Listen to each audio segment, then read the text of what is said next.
Hare Krishna.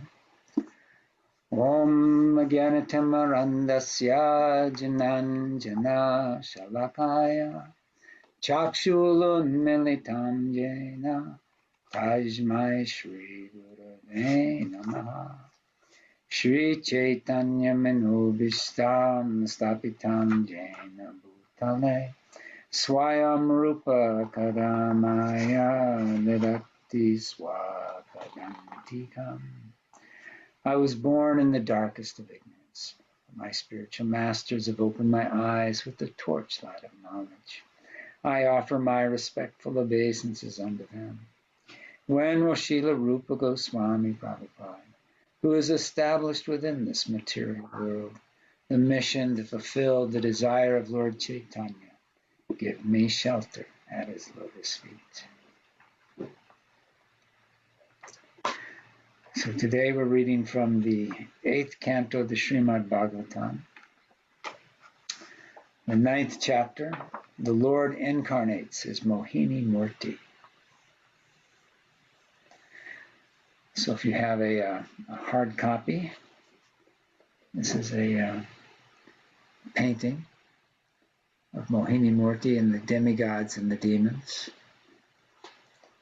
after she's been asked to distribute the nectar.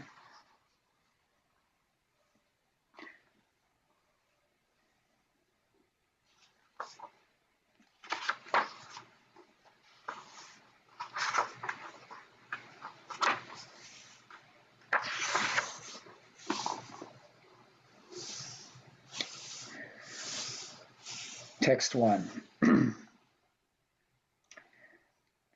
Sukadeva Goswami said, thereafter, the demons became inimical toward one another. Throwing and snatching the container of nectar, they gave up their friendly relationship. Meanwhile, they saw a beautiful young woman coming forward toward them. Upon seeing the beautiful woman, the demons said, alas, how wonderful is her beauty, how wonderful the luster of her body, and how wonderful the beauty of her youthful age. Speaking in this way, they quickly approached her, full of lusty desires to enjoy her, and began to inquire from her in many ways. Oh, wonderfully beautiful girl, you have such nice eyes, resembling the petals of a lotus flower. Who are you? Where do you come from? What is your purpose in coming here, and to whom do you belong? O you whose thighs are extraordinarily beautiful, our minds are becoming agitated simply because of seeing you. Purport. The demons inquired from the wonderfully beautiful girl, to whom do you belong? A woman is supposed to belong to her father before her marriage, to her husband after her marriage, and to her grown sons in her old age. In regard to this inquiry, Srila Vishwanath Chakravarti Thakur says that the question, to whom do you belong, means whose daughter are you? Since the demons could understand that the beautiful girl was still unmarried, every one of them desired to marry her. Thus they inquired, whose daughter are you? So in case anyone missed some of the previous chapters, the demons and the demigods have worked together to churn the ocean of milk to produce this pot of nectar that is designed to give them quote-unquote immortality.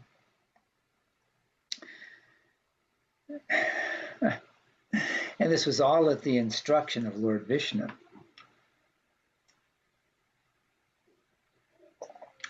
And they were supposed to take the Mandara mountain and place it in the ocean of milk and then throw in all of these different herbs and grasses and drugs and things like that, and then churn it all up, and then like they're churning milk to make butter, to make the nectar.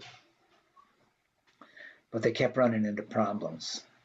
First problem was they couldn't manage to carry the mountain, right? It was just so heavy that they were trying to carry it, and it fell down and smashed a bunch of them and killed them. And they were freaking out and didn't know what to do, so the demigods appealed to Lord Vishnu, and Lord Vishnu came on Garuda and says, all right, I'll help you guys out. And he picked up the mountain with one hand and put it on the back of Garuda, and then brought all the people back to life and healed all their wounds that they had gotten smashed, and then took everybody and put them on the mountain with him and flew everybody to the bank of the ocean of milk, and they put the mountain in the water, and they sent Garuda away because they couldn't call the snake Vasuki until Garuda was gone, because Garuda would eat Vasuki. And so then they get Vasuki, and then they had this big argument about who was going to hold the head of Vasuki and who was going to hold the tail, and the demons wanted to hold the head instead of the tail because they thought it was more auspicious. And so Lord Vishnu was standing there, and so he didn't want to argue, so he just went ahead and silently went over and grabbed the tail, and all the demigods moved over to the tail, and the demons took the head, and they start churning. Oh, no, first the mountain, then the mountain starts to sink into the ocean of milk, and they can't hold it up, so then he has to incarnate his kurma to go into the water and hold up the mountain, and which was convenient because he had this itch on his back, Kurma did, and the mountain's scratching his back, and it feels good to him. And this is all turned into a wonderful party, and everybody's getting along, but then everybody's getting so tired. They're churning and they're churning. Then first the poison comes out and threatens the whole universe. And so Lord Shiva has to come from Kailasa and then shrink the poison down to, concentrates it into a poison the size of a palm of his hand, and it drinks the poison, and little drops fall out, and that's how the scorpions and cobras and things like that become venomous. And so then that's taken care of, then they go back to churning, and they do churning, and they're churning different things, but they just can't do it. They can't produce. So then Vishnu takes it on himself, and then he churns. And then when he churns, then Dhanvantari appears, and all these other things had come out before, but then Dhanvantari appears with the pot of nectar, and the whole operation has become a success. But then the demons start to become agitated, and they steal the nectar, and they're running off with it, not wanting to share it with the demigods, being of a demoniac mentality. It's all about them. And so then the demigods are saying, now what do we do? And Vishnu says, don't worry about it. He says, I'll take care of this. And so then Lord Vishnu induces the demons to start quarreling with one another, and they're fighting over who's going to drink the nectar first. And now Mohinī appears, and that's what they're referring to. Text 4. What to speak of human beings? Even the demigods, demons, siddhas, gandharvas, charanas, and the various directors of the universe, the Prajapatis, have never touched you before. It is not that we are unable to understand your identity. Purport. Even the asuras observe the etiquette that no one should address a married woman with lust. The great analyst Chanaka Pandit says, Mritvat para dreshu, one should consider one's wife to be one's mother. The asuras, the demons, took it for granted that the beautiful young woman, Mohinī, arrived before them, was certainly not married. Therefore they assumed that no one in the world, including the demigods, the Gandharvas, the Charanas, and the Siddhas, had ever touched her. The demons knew that the young girl was unmarried, and therefore they dared to address her. They supposed that the young girl, Mohinī-mūrti, had come there to find a husband among all those present, the Daityas, the demigods, the Gandharvas, and so on.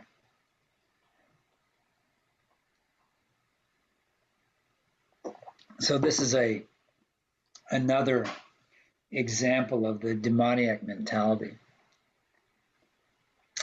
Not only do they see everything as a potential object of their enjoyment that they can exploit for their own pleasure. But they also think that naturally this young girl has come there being attracted by their prowess, and she's going to want to be taking shelter of one of them. You know, she's come there to find a husband, and of course, each one of the demons, just like they were all thinking that they should be the first to drink the nectar, they're also thinking that, of course, this young woman is going to want to choose me as her husband. This is the nature of the false ego, that it's always trying to lift up oneself, and usually trying to do that by putting others down, minimizing the qualities of others and emphasizing one's own so-called good qualities. Text 5. Oh, beautiful girl with beautiful eyebrows, certainly Providence, by his causeless mercy, has sent you to please the senses and minds of all of us. Is this not a fact? I thought this verse was interesting because Providence is using the pronoun his. So they're recognizing that Providence is not only a person, but he's a Purusha, a male person, and that things are happening by his causeless mercy. Whereas modern atheistic people don't even have that much of an understanding. They're just thinking that everything is just happening by chance, that there is no controller, there is no director of the universe, that it's just all happening according to indiscriminate collisions of chemical reactions. Of course, they don't want to they don't want to think about the natural consequence of that reality, right? If nothing is there, if life has no integral meaning, and then what is the value of doing anything? What is the value of it? So they have to try to invent some value and place it on things, So they think, oh, well, we have to work for the benefit of all humanity or this or that. Why should they care about humanity? If once you're dead and you fail to exist, what's the point? Why do you want to make things better for future generations? It has no bearing on you and has no bearing on them because their life is meaningless as well. It has no, better just to kill everybody and get because everyone is suffering, right? Everyone is suffering in the material world. There's no way to mitigate the suffering. The only way to mitigate the suffering is to end the body. And now you're no longer existing, so you're no longer suffering. So if they really care about the suffering of others, they would simply kill everyone, put everyone out of their misery. All the problems are solved, right? But no. Because in the core of their existence, the core of their heart, they understand that they're eternal and that their life does have meaning, that there is some value there, intrinsic value there. Therefore, they can't accept that. They don't understand why they can't accept it. They don't even get that far in their thinking. But these demons are a higher class of demons. They may have some appreciation of the works. After all, they just saw Vishnu show up on the back of Garuda and do all these things that they couldn't do, right? They couldn't get the mountain to the ocean of milk, so he had to help them with that. They couldn't get the mountain to stay on the surface of the ocean so they could churn it, so he had to help them with that. Then even though they churned as hard as they could, they got exhausted and they couldn't complete the task. So Vishnu had to go in and finish the task for that. So even though they're still envious of Vishnu and they want to usurp everything and enjoy it directly instead of offering it to him first, they at least appreciate his existence and his power.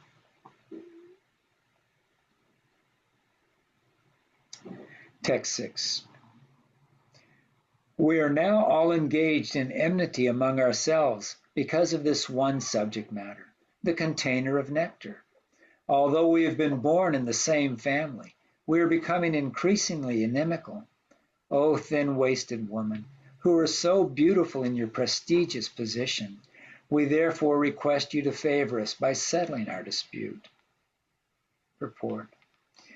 The demons understood that the beautiful woman had attracted the attention of them all. Therefore, they unanimously requested her to become the arbiter to settle their dispute. So, in other words, they don't have any respect for each other. So they're never going to come to a conclusion by trying to talk it out and come to, okay, we'll come to a logical, peaceful solution here. They're just going to keep fighting and bickering amongst themselves forever. But because they've all become attracted to her, they're all seeing her as very valuable because they're so lusty for her, that they know that, okay, here's something we can all agree on. This woman is actually even more desirable than the nectar. So therefore, we'll try to get on her good side by flattering her and asking her to help us out here and, kind of make her feel good about it. And then we can get her attention, then we can exploit her. 7. All of us, both demons and demigods, have been born of the same father, Kashyapa, and thus we are related as brothers. But now we are exhibiting our personal prowess in dissension. Therefore, we request you to settle our dispute and divide the nectar equally among us. Having thus been requested by the demons, the Supreme Personality of Godhead, who had assumed the form of a beautiful woman, began to smile. Looking at them with attractive feminine gestures, she spoke as follows. The Supreme Personality of Godhead, in the form of Mohinī, told the demons, O sons of Kashyapa Muni, I am only a prostitute. How is it that you have so much faith in me? A learned person never puts his faith in a woman. Purport. Chanaka Pandit, the great politician and moral instructor, said, Vishvasho naiva karavataha strita raja kulusho cha. Never put your faith in a woman or a politician. Thus, the Supreme Personality of Godhead, who was pretending to be a woman, warned the demons against putting so much faith in her, for she appeared as an attractive woman, ultimately to cheat them. So why does Chanaka Pandit make this statement?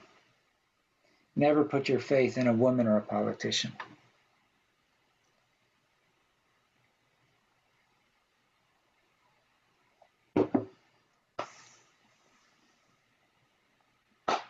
Anybody?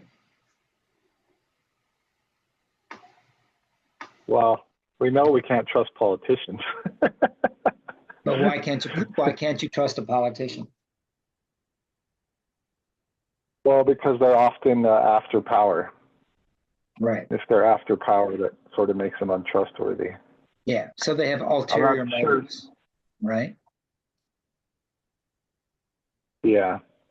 They're not exactly. in that post strictly to serve, right? An actual kshatriya,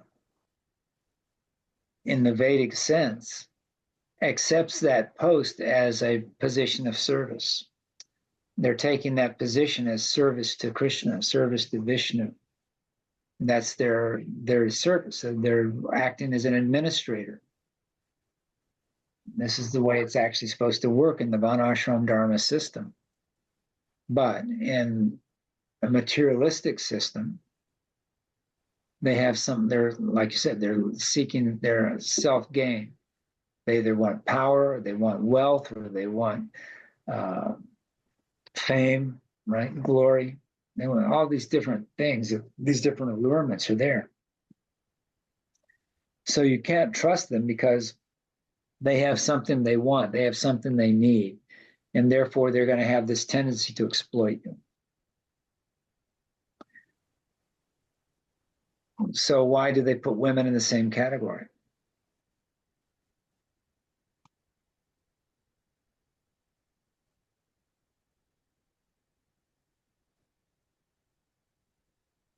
In general.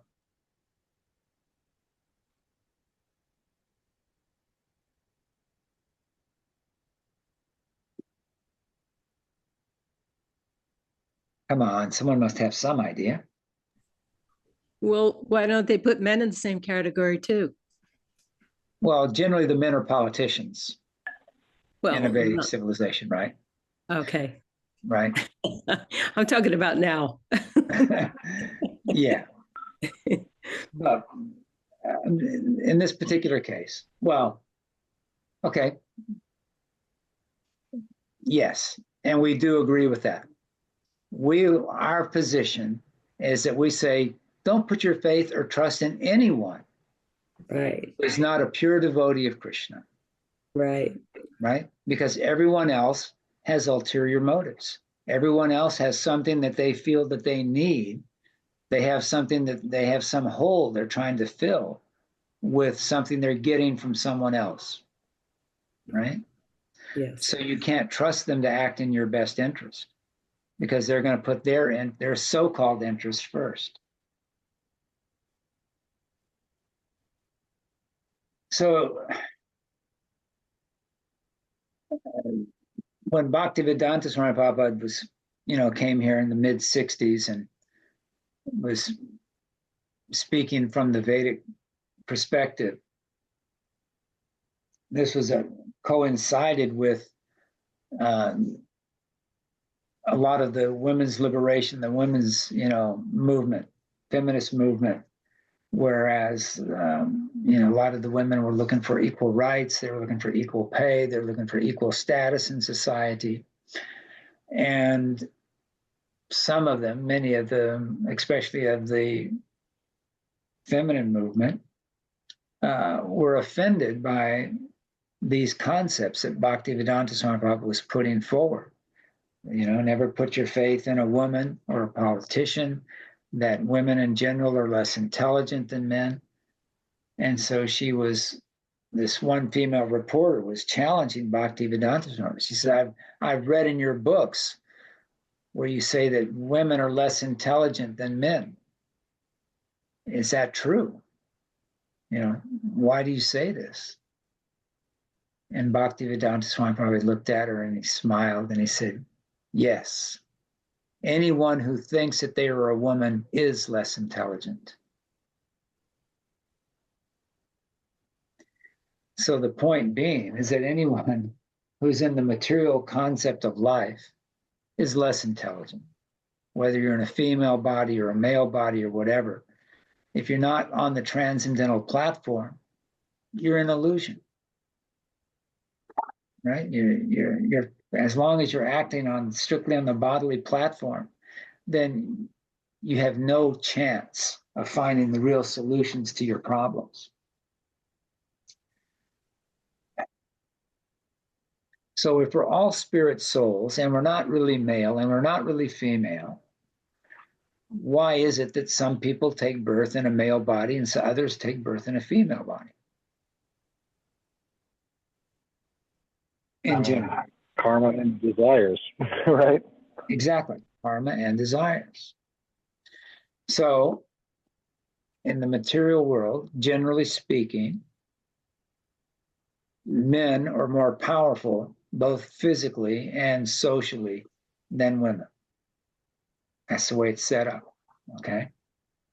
So, and not only that, it's the female form that has to carry the child to term and give birth and then nurture that child, right?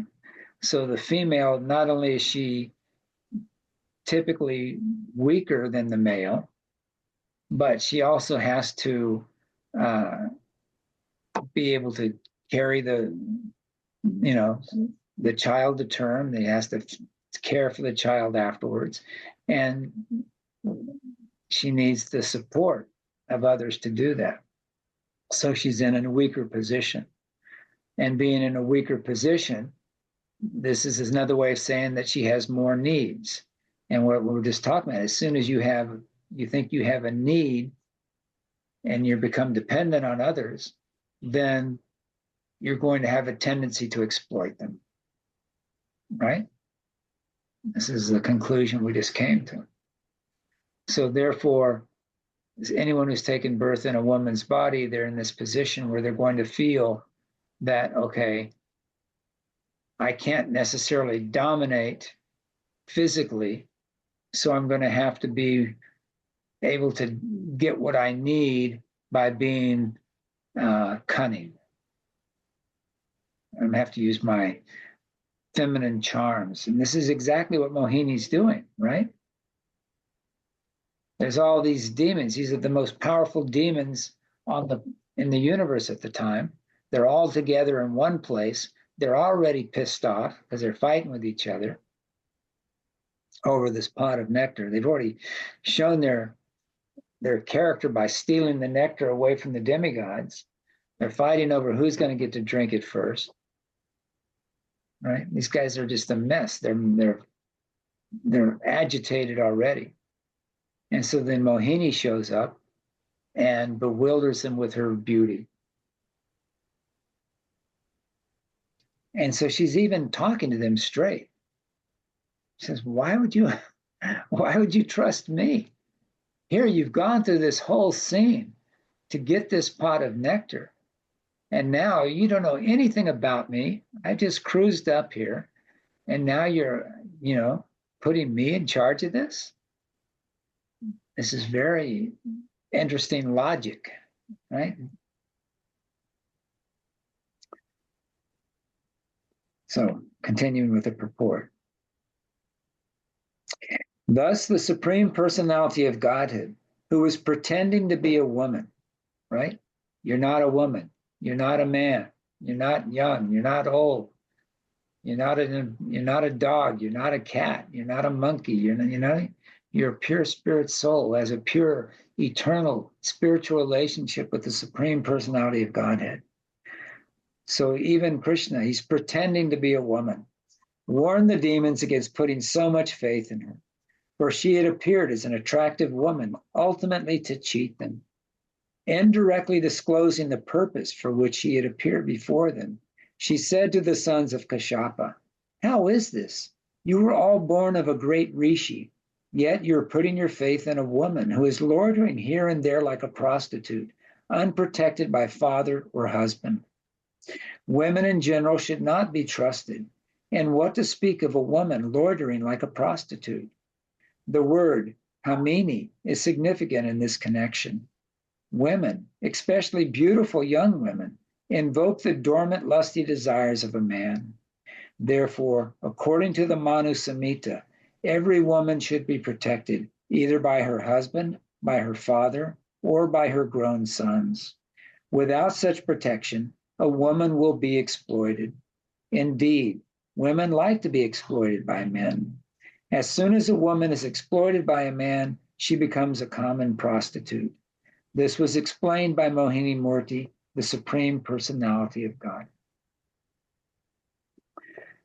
So Bhaktivedanta Swami Prabhupada often referred to this material world as the world of the cheaters and the cheated.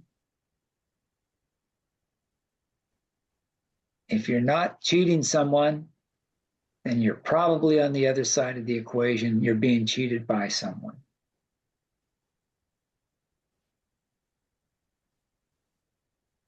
That's the nature of the material world. We all come here because we're trying to cheat. We're trying to take the position of the supreme controller, the supreme enjoyer, when our actual position is the servant of the servant of the servant of the supreme controller and enjoyer. So the very fact that we've come to this material world means that we're a cheater. And we're going to have that tendency to cheat others. Others are going to have that tendency to cheat us. And we're naive if we think otherwise. So indirectly, Mohinī, being an incarnation of the Supreme Personality of Godhead, is trying to give good instruction.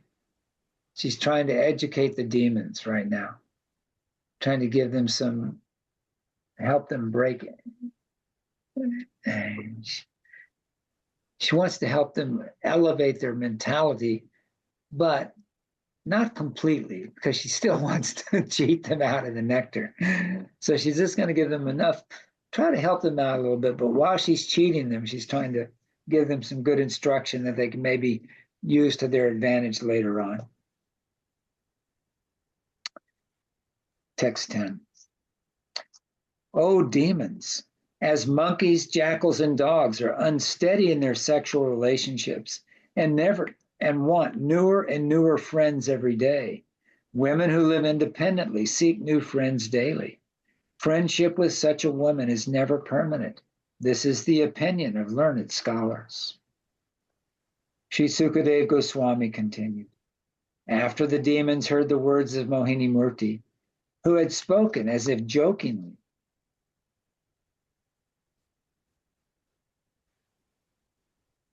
they were all very confident. They laughed with gravity, and ultimately they delivered the container of nectar into her hands. Purport.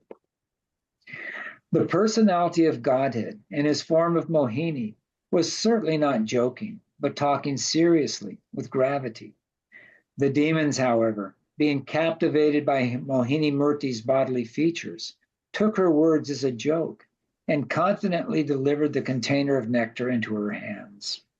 Thus, Mohinī-mūrti resembles Lord Buddha, who appeared Samohaya Sura Divisham, to cheat the Asuras. The word Suradishvam refers to those who are envious of the demigods or devotees. Sometimes an incarnation of the Supreme Personality of Godhead cheats the atheist. Thus, we see here that although Mohinī-mūrti was speaking factually to the Asuras took her words to be facetious. Indeed, they were so confident of Mohinī-mūrti's honesty that they immediately delivered the container of nectar into her hands, as if they would allow her to do with the nectar whatever she liked, whether she distributed it, threw it away, or drank it herself without giving it to them.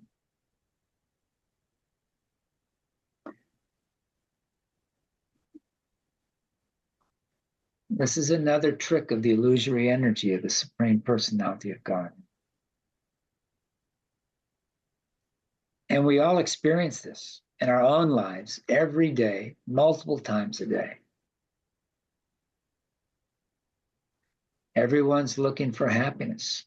And our body and our mind and our false ego is telling us that we're going to find some happiness in sense gratification. So even though we've all had all different types of sense gratification, whether it's eating, sleeping, mating, or defending, some, the different varieties of those four categories, instead of just going, yes, that's not going to satisfy me, taking shelter in our relationship with Krishna and developing that relationship and looking for our happiness in our service to Krishna and our spiritual master, the mind keeps proposing, the false ego keeps proposing, oh, yes, that's, if we eat this thing, it's going to be very nice. Or if we drink this thing, it's going to be very nice. Or if we do this activity or that activity that's not related to Krishna and takes our mind away for a while, it's going to satisfy us. So even though we're been put into a position where we've been given so much wonderful instruction and so much knowledge, our tendency, because of being under the modes of material nature, is to succumb to the tricks of Maya and still like the demons here, be fooled. We're thinking, oh, I want this thing so much. I'm going to assume that things are going to work out in my favor, even though the odds are against it, even though I've seen time after time in my own life that when it didn't work out the way I expected it to. Text 12. Thereafter, the Supreme Personality of Godhead, having taken possession of the container of nectar, smiled slightly and spoke in attractive words. She said, "My dear demons, if you accept whatever I may do, whether honest or dishonest, then I can take responsibility for dividing the nectar among you." Purport. The Supreme Personality of Godhead cannot abide by anyone's dictation. Whatever he does is absolute. The demons, of course, were deluded by the illusory potency of the Supreme Personality of Godhead, and thus Mohinī-mūrti got them to promise to do whatever she would do, made them promise that whatever she would do, they would accept. And that's such a wonderful point, that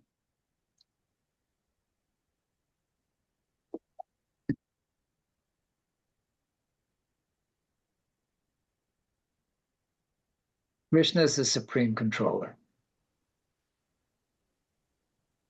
right? No one can force Krishna to do anything he doesn't want to do. Just by desiring something, it happens for Krishna.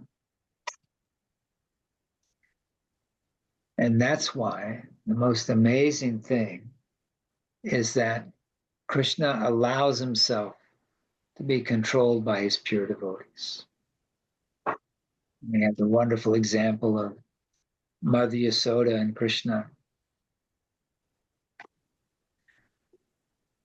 How Krishna approached Mother Yasoda because he was feeling hungry, and she was nursing him, and she was feeling great pleasure in nursing him. But then the pot of milk that was on the stove started to boil over, and she was preparing that milk to make something nice for Krishna later. So she, oh no, it's a crisis, it's urgent. So she puts Krishna down and runs over to take care of the milk.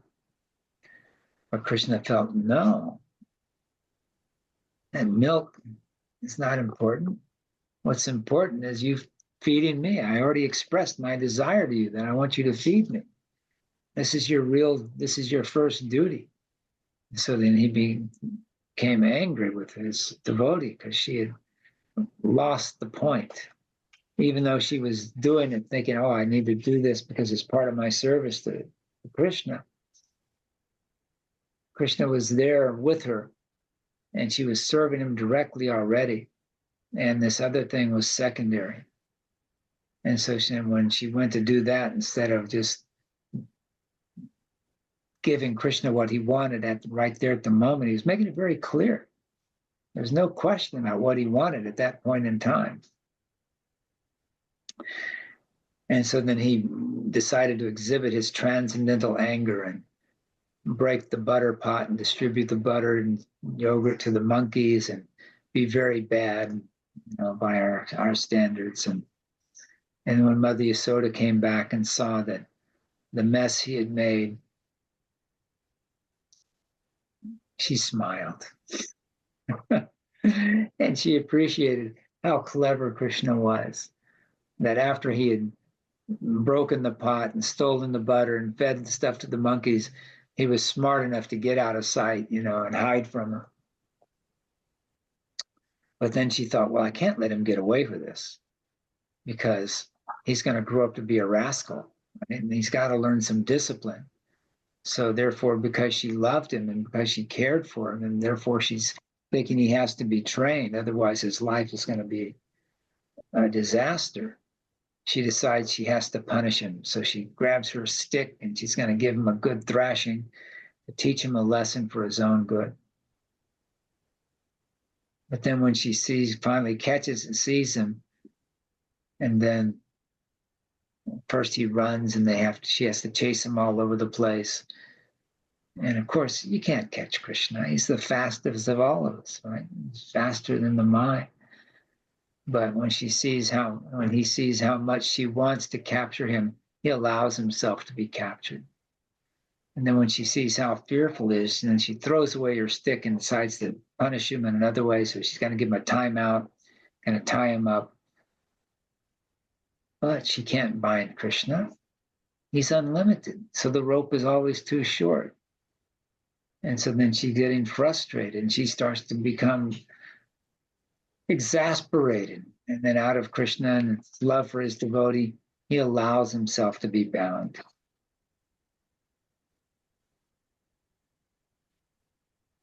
So this is Krishna. You can't put anything on Krishna. He's always the supreme controller. So he's telling them right up front, all right, I'm going to do this, but I'm going to do it the way I'm going to do it, and you're going to have to accept it. And if you're willing to accept it, then okay, we'll go on. But that's the difference between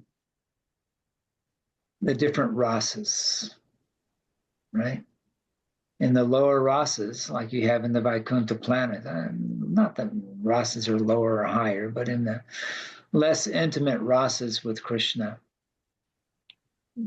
Krishna, as everyone is seeing in the Vaikuntha planets, everyone's recognizing Krishna as the master, as the king, as the supreme.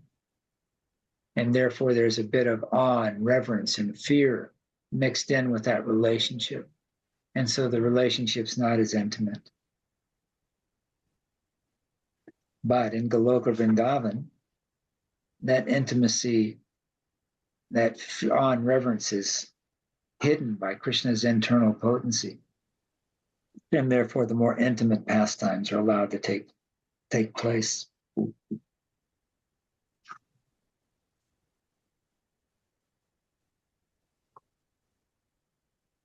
Text 11. Sri Sukadev Goswami continued. After the demons heard the words of Mohinī-mūrti, who had spoken as if jokingly, they were all very confident. They laughed with gravity, and ultimately they delivered the container of nectar into her hands.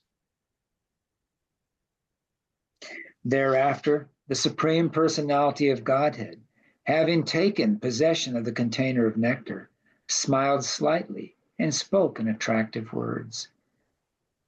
I'm sorry, we've already read that, didn't we? That's right.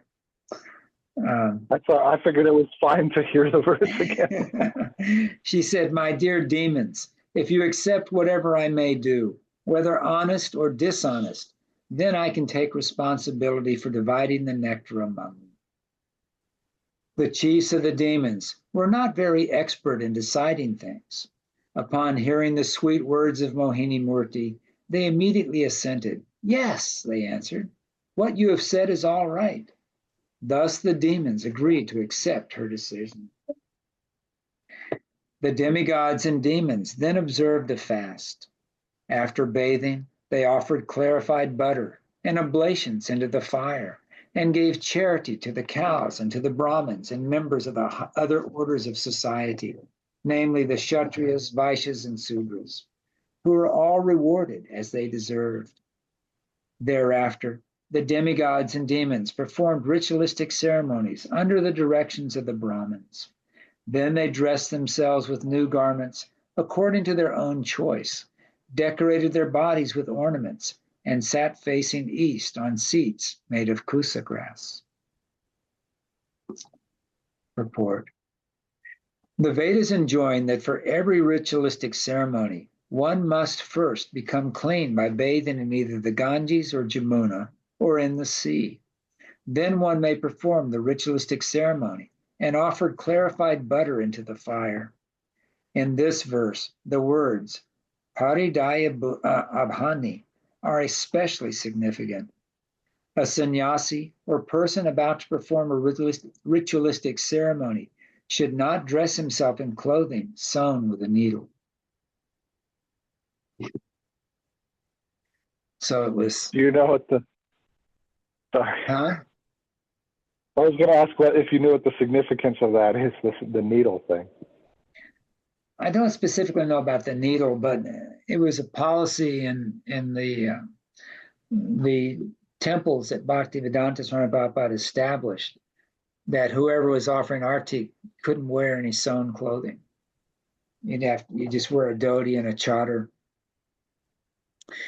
And my understanding was, and I never really read this anywhere specifically, but my understanding of the situation was that it's a matter of humility, right? It takes, in order to have someone that can, cut and sew and put together a garment that's tailored like that, requires a certain amount of wealth and domination over others. Whereas if one is trying to see himself as the most humble servant of the Supreme Personality of Godhead, then he appears in the most simple, basic dress, which is just the dhoti and the piece of cloth draped over one's shoulders. But dhotis aren't sewn at all? No, they're woven. Oh, okay. Right. It's a weave, but it's the most basic, right? It's kind of like, I got the piece of cloth, all right? So, but then next, if you're going to make any kind of clothing, you start with the cloth and then you cut it and sew it and all that kind of stuff, right? I've never worn a dhoti, so I don't really know. They're a trip. He's got to wrap it and tie it and do all these things and make it, so it's practical. But the false ego being what it is, the tendency's there to take whatever allowances are there and to exploit them. You'd see, oh, okay, well,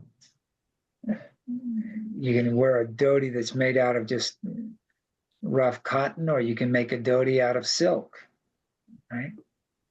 So you'd see it happening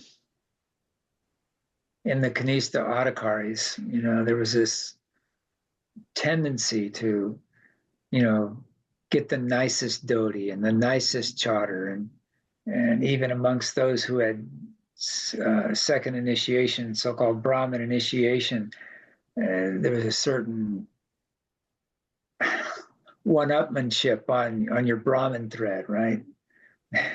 I said staying in the New York temple, and there I was there for about 6 months working on a project, and the devotees there got into this thing about bigger, thicker Brahmin threads. And so I had this one friend there. I liked him, Rajendranath. There was this one guy his service was, he was a pujari. That's all he really did, was take care of the deities and dress them and bathe them and offer artik and things like that, and take care of their clothes and dishes and whatever. And his Brahmin thread just kept getting thicker and thicker as time went on, as he, and so this Rajendranath, he went out and he got like 1/4-inch rope or something, right? And made this huge Brahmin thread out of this rope. And the pujari, he was in there taking a nap one day, and Rajendranath went in and just made this huge Brahmin thread out of this rope and tossed it on top of him. And he woke up with this, absurd Brahmin thread laying on top of him. And he took it in good humor. But the point being is that the false ego is just always, always, always trying to find a way to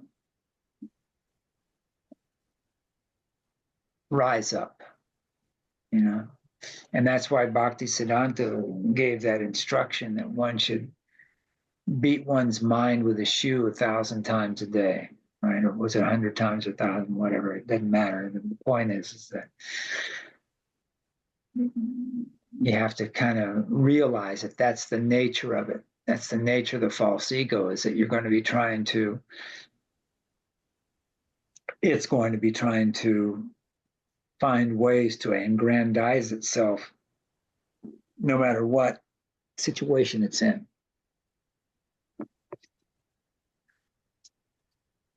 So if you're now on the devotee thing, the devotee scene, now you try to find ways to be the, most prestigious devotee. It's just the nature of the false ego until we get to the point of purification through chanting.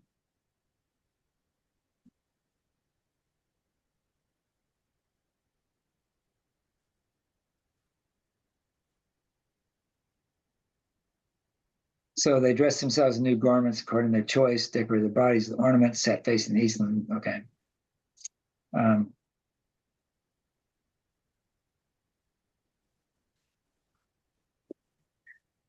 O king, as the demigods and demons sat facing east in an arena fully decorated with flower garlands and lamps, and fragrant with the smoke of incense, that woman, dressed in a most beautiful sari, her ankle bells tinkling, entered the arena, walking very slowly because of her big, low hips.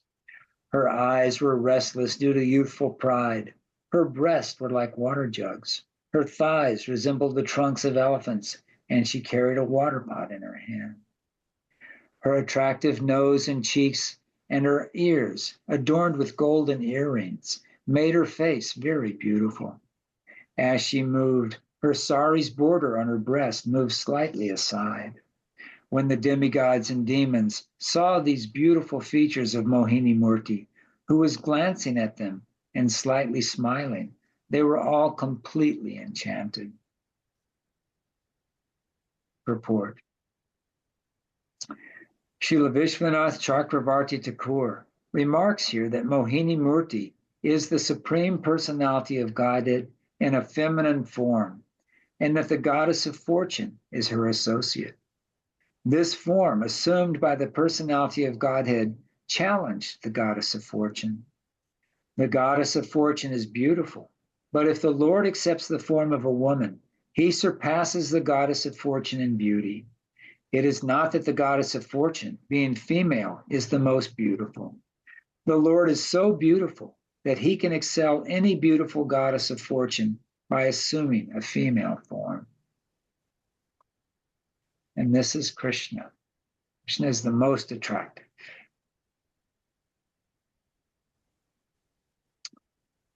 (19) Demons are by nature crooked like snakes. Therefore, to distribute a share of the nectar to them was not at all feasible, since this would be as dangerous as supplying milk to a snake.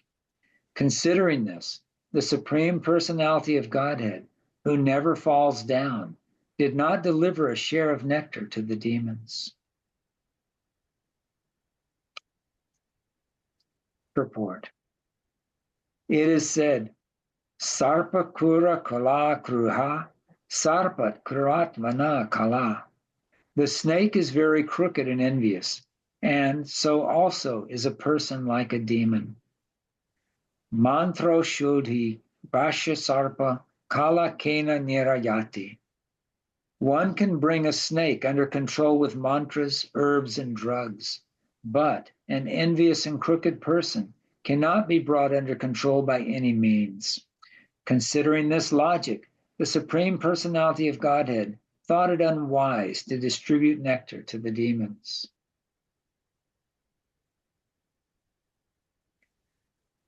So on the surface, it seems that what? Krishna's favoring the demigods being to unfair. Being unfair, right? He's being unfair, yeah. But he's not. Because what happens when one acts in a devious and envious and crooked way?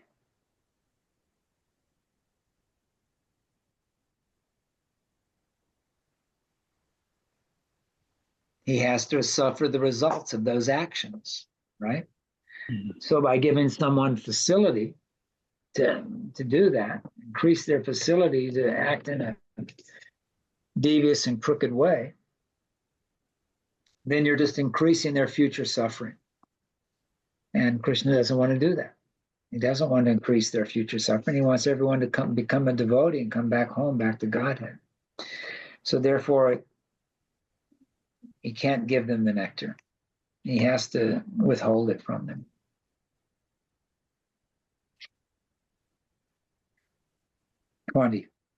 The Supreme Personality of Godhead, as Mohinī-mūrti, the master of the universe, arranged separate lines of sitting places and seated the demigods and demons according to their positions.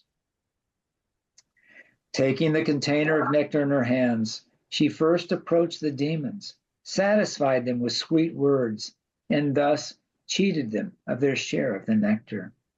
Then she administered the nectar to the demigods, who were sitting at a distant place, to make them free from invalidity, old age, and death.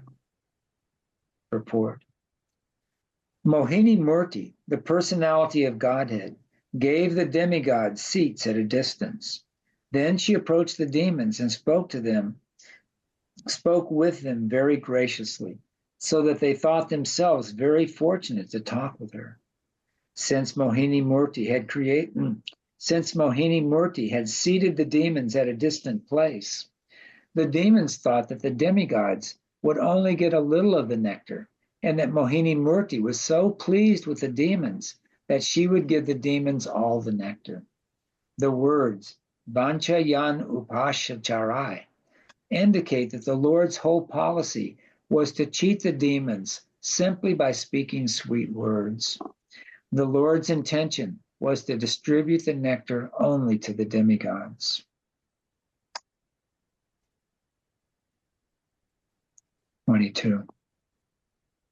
O king, since the demons had promised to accept whatever the woman did, whether just or unjust, now, to keep this promise, to show their equilibrium, and to save themselves from fighting with a woman, they remained silent.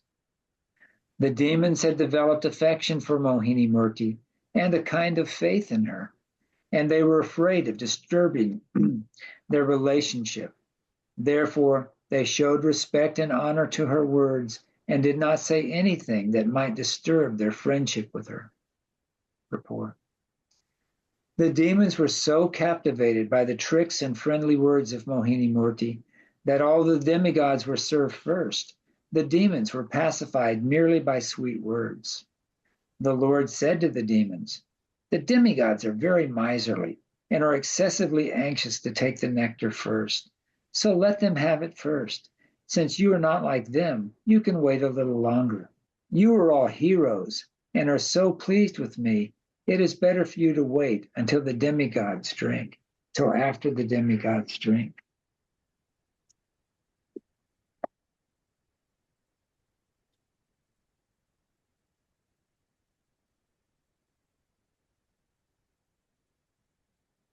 So again, the demons are simply cheating, right? They have their ulterior motive. They don't want to disturb their chances of having sex with Mohinī later on. They don't want to make her mad at them. They're still trying to stay in her good graces so they can try to exploit her beauty for their pleasure. Therefore, they're still just tolerating and accepting whatever she does. Rahu, the demon who causes eclipses of the sun and moon, covered himself with the dress of a demigod, and thus entered the assembly of the demigods and drank nectar without being detected by anyone, even by the Supreme Personality of Godhead. The moon and the sun, however, because of permanent animosity toward Rahu, understood the situation. Thus, Rahu was detected. Purport. The Supreme Personality of Godhead, Mohinī-mūrti, was able to bewilder all the demons, but Rahu was so clever that he was not bewildered. Rahu could understand that Mohinī-mūrti was cheating the demons, and therefore he changed his dress, disguised himself as a demigod, and sat down in the assembly of the demigods.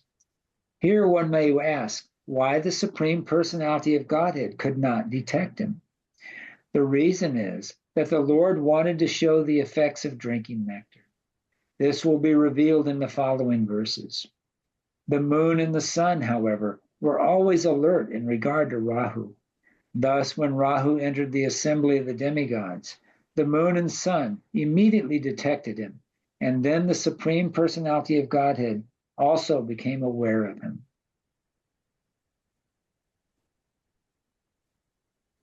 So this is another wonderful quality of Krishna, is that sometimes he allows his devotees to educate him or take the upper position, as we just discussed with the example of Mother Yasoda being the chastiser. Now he's letting the sun god and the moon god be the ones to detect Rahu. 25. The Supreme Personality of Godhead Hari, using his disc, which was sharp like a razor, at once cut off Rahu's head. When Rahu's head was severed from his body, the body, being untouched by the nectar, could not survive. Report. When the Personality of Godhead Mohinī-mūrti severed Rahu's head from his body, the head remained alive, although the body died. Rahu had been drinking nectar through his mouth, and before the nectar entered his body, his head was cut off. Thus Rahu's head remained alive, whereas the body died. This wonderful act performed by the Lord was meant to show that the nectar was miraculous ambrosia. 26. Rahu's head, however, having been touched by the nectar, became immortal. Thus, Lord Brahma accepted Rahu's head as one of the planets. Since Rahu is an eternal enemy of the sun, of the moon and the sun, he always tries to attack them in the nights of the full moon and dark moon. Purport. Since Rahu had become immortal, Lord Brahma accepted him as one of the grahas, or planets, like the moon and the sun. Rahu, however, being an eternal enemy of the sun and moon, attacks them periodically during the nights of the full moon and dark moon. 27. The Supreme Personality of Godhead is the best friend and well-wisher of the three worlds. Thus, when the demigods had almost finished drinking the nectar, the Lord, in the presence of all the demons, disclosed his original form. The place, the time, the cause, the purpose, the activity, and the ambition were all the same for both the demigods and the demons. But the demigods achieved one result and the demons another. Because the demigods are always under the shelter of the dust of the Lord's lotus feet, they could very easily drink the nectar and get its result. The demons, however, not having sought shelter at the lotus feet of the Lord, were unable to achieve the result they desired. Report. In Bhagavad Gita 4:11, it is said, Ye yata mam prapadyante tam tataiva bhajanti aham. The Supreme Personality of Godhead is the supreme judge who rewards or punishes different persons according to their surrender unto his lotus feet. Therefore, it can actually be seen that although karmis and bhaktas may work in the same place, at the same time, with the same energy, and with the same ambition, they achieve different results. The karmis transmigrate through different bodies in the cycle of birth and death, sometimes going upward and sometimes downward, thus suffering the results of their actions in the karma chakra, the cycle of birth and death. The devotees, however, because of fully surrendering at the lotus feet of the Lord, are never baffled in their attempts. Although externally they work almost like the karmas, The devotees go back home, back to Godhead, and achieve success in every effort. The demons or atheists have faith in their own endeavors, but although they work very hard day and night, they cannot get any more than their destiny. The devotees, however, can surpass the reactions of karma and achieve wonderful results, even without effort. It is also said, Phalena prachayati. One success or defeat in any activity is understood by its result. There are many karmis in the dress of devotees, but the Supreme Personality of Godhead can detect their purpose. The karmis want to use the property of the Lord for their selfish sense gratification, but a devotee endeavors to use the Lord's property for God's service. Therefore, a devotee is always distinct from the karmis, although the karmis may dress like devotees. So Acharya Das he related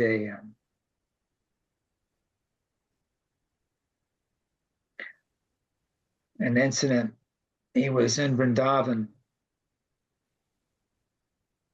with Bhaktivedanta Swami Prabhupada, and many of Bhaktivedanta Swami Prabhupada's senior disciples were there.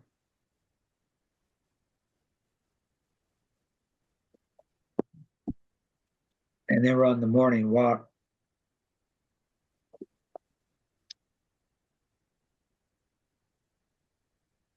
And he became silent for a time. He stopped and then he said,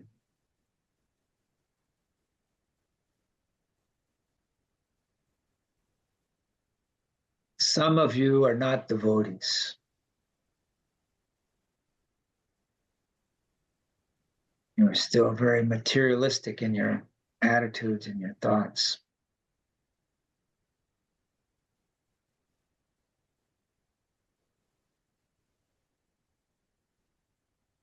And then Acharya says, he's immediately thinking, oh man, I've been busted.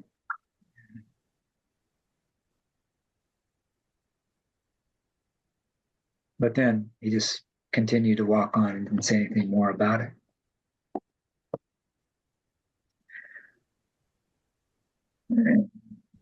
Srila Prabhupada has also spoken on this matter, and it's that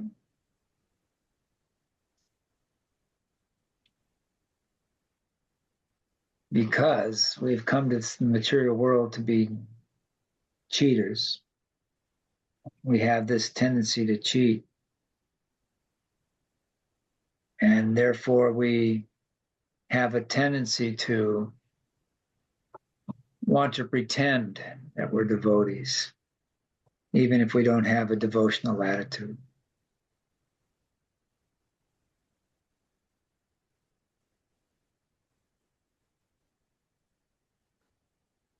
As Bhaktivedanta Swami was stating, that therefore it can actually be seen that although karmis and bhaktas may work in the same place at the same time with the same energy and the same ambition, they achieve different results.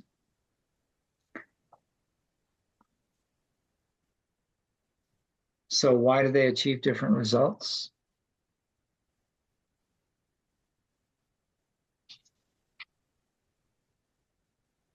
Because one is engaged in a transcendental activity and the other is engaged in a material activity.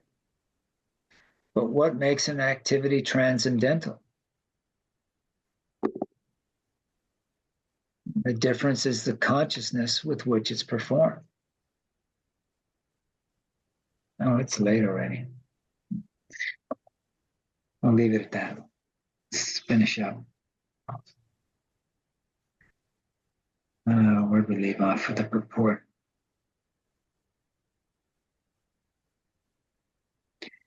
There are many karmis in the dress of devotees, but the Supreme Personality of Godhead can detect their purpose. You can't cheat Krishna.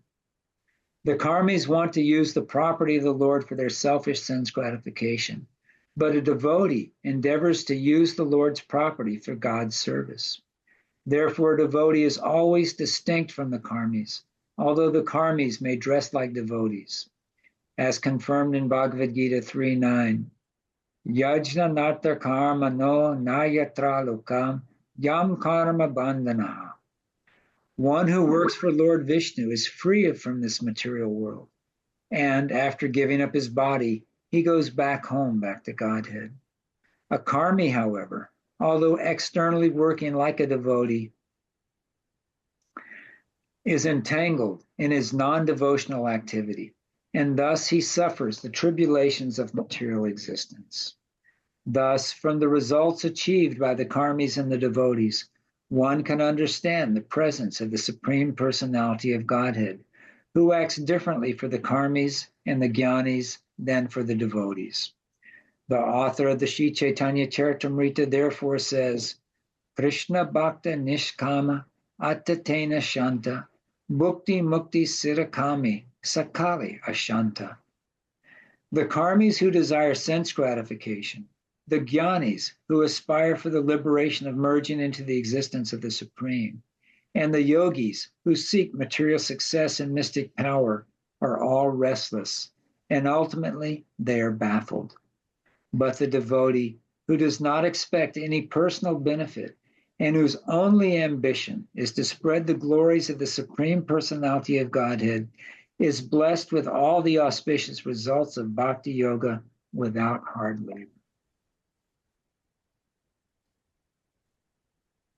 29. In human society, there are various activities performed for the protection of one's wealth and life by one's words, one's mind, and one's actions. But they are all performed for one's personal or extended sense gratification with reference to the body. All these activities are baffled because of being separate from devotional service. But when the same activities are performed for the satisfaction of the Lord, the beneficial results are distributed to everyone, just as water poured on the root of a tree is distributed throughout the entire tree. Purport. This is the distinction between materialistic activities and activities performed in Krishna consciousness. The entire world is active, and this includes the karmis, the jnanis, the yogis, and the bhaktas. However, all activities, except those of the bhaktas, the devotees, end in bafflement and a waste of time and energy. Moghasya moga karmano moga jnana vajishtata. If one is not a devotee, his hopes, his activities, and his knowledge are all baffled. A non-devotee works for his personal sense gratification, or for the sense gratification of his family, society, community, or nation. But because all such activities are separate from the Supreme Personality of Godhead, they are considered asat. The word asat means bad or temporary, and sat means permanent and good. Activities performed for the satisfaction of Krishna are permanent and good. But asat activity, although sometimes celebrated as philanthropy, altruism, nationalism, thisism, or thatism, will never produce any permanent result and is therefore all bad. Even a little work done in Krishna consciousness is a permanent asset and is all good because it is done for Krishna, the all-good Supreme Personality of Godhead, who is everyone's friend. Sudurva Sarva Bhutanam. The Supreme Personality of Godhead is the only enjoyer and proprietor of everything. Bhoktaram Jagnatapasham Sarva Loka Maheshwaram. Therefore, any activity performed for the Supreme Lord is permanent. As a result of such activities, the performer is immediately recognized. Na cha tashman manashushu kashin me priya kitmata. Such a devotee because a full knowledge of the Supreme Personality of Godhead is immediately transcendental, although he may superficially appear to be engaged in materialistic activities. The only distinction between materialistic activity and spiritual activity is that material activity is performed to satisfy one's own senses, whereas spiritual activity is meant to satisfy the transcendental senses of the Supreme Personality of Godhead. By spiritual activity, everyone factually benefits, whereas by materialistic activity, whereas by materialistic activity, no one benefits, and instead one becomes entangled in the laws of karma. Thus ends the Bhaktivedanta purports of the 8th canto, 9th chapter of the Śrīmad Bhāgavatam, entitled, "The Lord Incarnates as Mohinī-mūrti."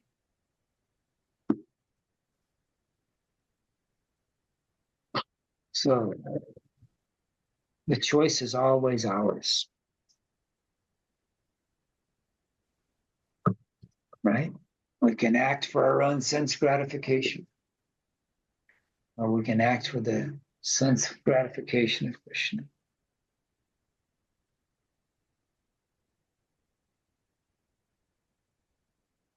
You will act. We must act. We're forced to act.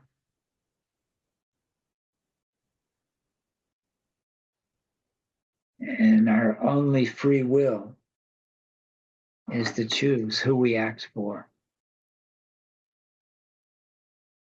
And according to that choice, your activities become either transcendental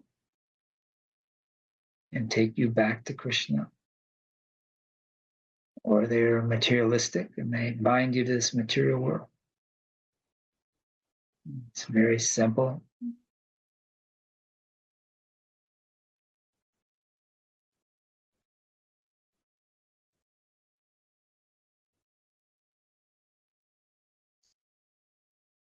So we've run late again, sorry.